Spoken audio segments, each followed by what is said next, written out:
দেখি সময়ের যৌক্তিকতাটা দেখুন আমরা কিন্তু সংস্কার কমিশন করতে দেখেছি অন্তর্বর্তীকালীন সরকার কি সংস্কার কমিশন গঠন করেনি আমি যদি নির্বাচন কমিশনের আজকের শপথকে ধরে বলি সংস্কার কমিশন কি ছিল না তাহলে সংস্কার কমিশনকে আপনি কতটুকু সময় বেঁধে দিয়েছিলেন 31 ডিসেম্বর পর্যন্ত সময় বেঁধে দিয়েছিলেন সংস্কার কমিশন তো কার্যক্রম তার পরিচালনা করছিল তারা তো 31 ডিসেম্বরের মধ্যে সময় তাদের রিপোর্ট প্রদান করার কথা ছিল এখন 31 ডিসেম্বর রিপোর্ট প্রদান করার আগে আপনি তড়িঘড়ি করে সার্চ কমিটি গঠন করলেন তড়িঘড়ি করে আপনি রাজনৈতিক দলগুলোর সাথে বসে তাদের কাছ থেকে আপনি নাম নিয়ে আপনি একটি ইলেকশন কমিশনের কমিটি ফর্ম করে ফেললেন তাহলে আমি যদি আপনাকে এখন প্রশ্ন করি আপনি যদি সংস্কারের প্রক্রিয়ার মধ্যে দিয়ে না যেতে চান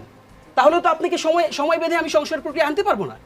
আপনাকে তো আমরা বলেছি আর রাষ্ট্র তো আপনাকে বলেছে যে আমি সংস্কার কমিশন করে দিচ্ছি তারা 31 জানুয়ারির মধ্যে তাদের যে রিপোর্ট সেই রিপোর্ট সাবমিট করুক সেই সময়টুকু কেন তাদেরকে দেওয়া হলো না আমি যদি সেই প্রশ্ন রাখি সেই প্রশ্ন তো আমাকে জানতে হবে তাহলে কি আমি